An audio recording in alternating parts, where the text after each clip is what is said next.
Hi guys, no nice background today. I'm in the parking garage before I go back into work, but I really wanted to talk about this because it was on my mind. You might not think that your passion or your skill fits into God's kingdom work, but it does. Whether you inspire people through your story or you help people with physical or mental transformations or just loving people every day and pointing them to Christ, you're doing exactly what you were created to do. First book of Peter, chapter 4, verse 10 says, "As each has received a gift, use it to serve one another as good stewards of God's varied grace."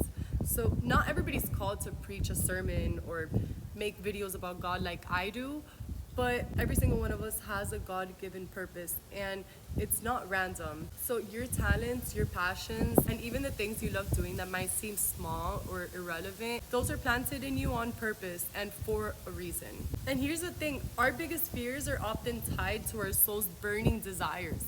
So the very things that we're afraid of doing are the things that we were called to do. I was afraid of like public speaking, of sharing my story with people, being vulnerable on the internet. That's what the enemy wants. The enemy wants to keep you silent and vulnerable and in self-doubt. The enemy wants to keep you scared and silent because he knows what will happen when you finally step into what God created you to do. Philippians chapter 2 verse 13 says, "For God is working in you, giving you the desire and the power to do what pleases him."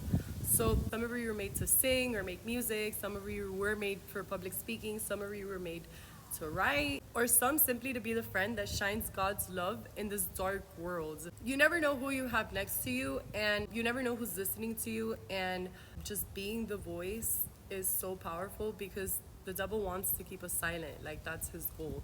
And maybe you are planting seeds just by being who you are, showing love, showing kindness, empathy, and truth in a world that desperately needs it. So another verse I want to bring up is Matthew chapter 5 verse 16. "Let your light shine before others, that they may see your good deeds and glorify your Father in heaven." So that is purpose, that is impact, and that is what it means to live for the kingdom.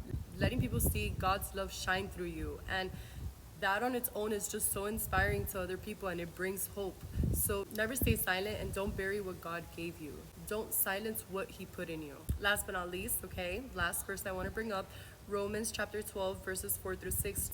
"Just as each of us has one body with many members, and these members do not all have the same function, we all have different gifts according to the grace given to each of us."